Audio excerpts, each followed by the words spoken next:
Hi everybody, I'm Chris Krycho, and I'm here with a tip about using Dorico to work on particularly large projects with a nice smart mix of flows and tabs.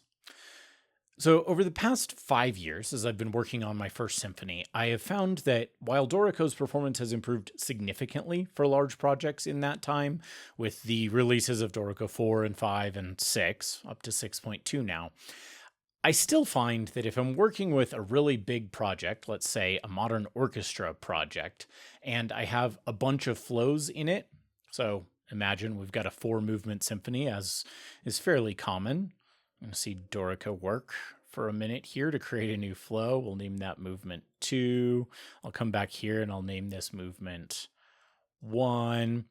And I add another flow and it spins for a minute. I've got a pretty beefy computer here, but every time I do this, it spins for a minute because there's a lot of recomputation that has to happen every time that you create a new flow for all of the parts that come with it and all of the layout work that Dorico has to do. And we can see that when we come here, there's going to be, you can imagine, let's say this is in 4/4 and that there are few hundred bars. Dorico's doing some work to recalculate here, and you'll see this over and over again.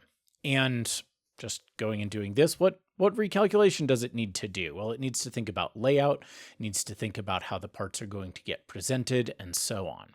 And hopefully the beach ball will stop spinning here in a minute, but this dynamic is one that I experience enough that I started wondering, how can I make this actually work better for me?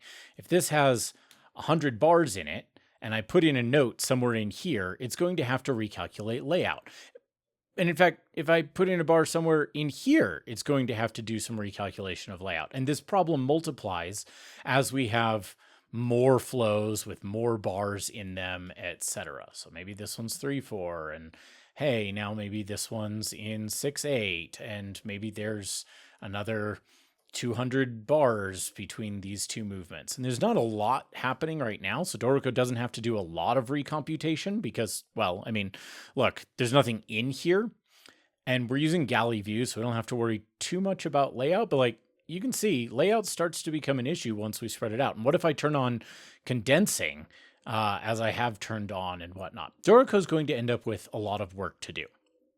And I'm not going to try to show you too much more detail than that here, but what I do want you to see is how I work around this.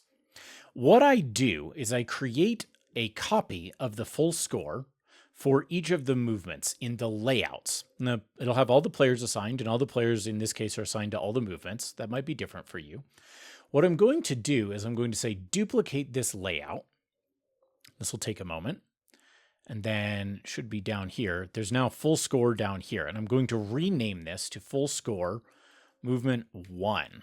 And for my own purposes, I tend to drag this all the way back up to the top so that it's right below full score. Here it is.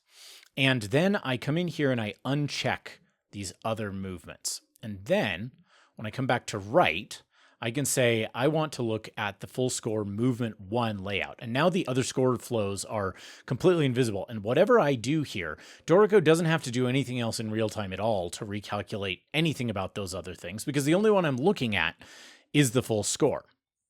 The other neat thing is that Dorico has tabs. So I'm going to hit Command T and show a new tab, and I can pick from any of these layouts.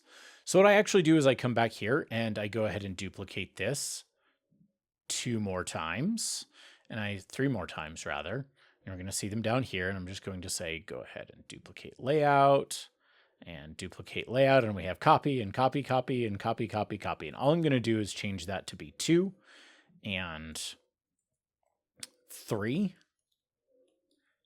and 4. And you'll see as I do this that, you can probably figure out where I'm going, right? I'm going to say, whoops, I mistyped that. Full score, movement 4. Great.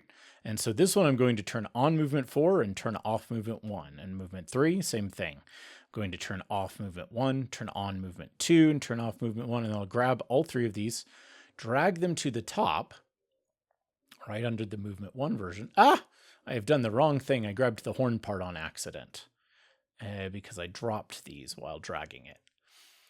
drag them to the top, drag them right under movement 1, drop the piccolo under them, and then I'm going to come back over here, and for this new tab that I'm looking at, I'm going to pick movement 2 and select it, and boom. Okay, now I'm looking at movement 2, and I don't have any view here on what's in movement 1. I don't see it, and that means that any changes I'm making while I work on this one, I don't have to worry about Dorico needing to go recalculate movement 1, movement 3, etc. And so a lot of times when I want to work on the symphony as a whole, say I'm working on, as I'm about to be, parts of movement 4 that want to draw in ideas back from movement 2, I don't have to have them both up in the full score that includes the hundreds and hundreds and hundreds of bars that range across the entire symphony.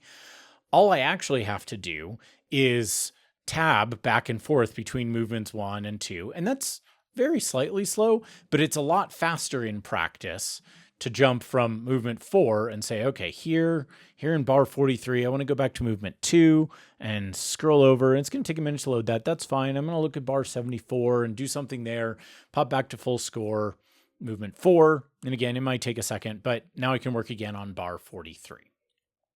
In practice, this makes Dorico much more responsive for me. And so I commend it to you. Use tabs. And of course, if you then want to zoom in and think about the oboe part and just the oboe part, which right now it's all tacits because these are empty bars. But you can do the same thing. You can use this as a way to focus Dorico's attention as you focus your own attention. And that can make for much higher performance, even on a fairly heavy Mac, heavyweight Mac. When you've got a bunch of samples loaded up and an entire score loaded up, that can be a lot of memory pressure. So using this gives you a way around that and makes it much easier to work with big projects. Hope that was helpful, and I'll see you again in a future video. Thanks for watching.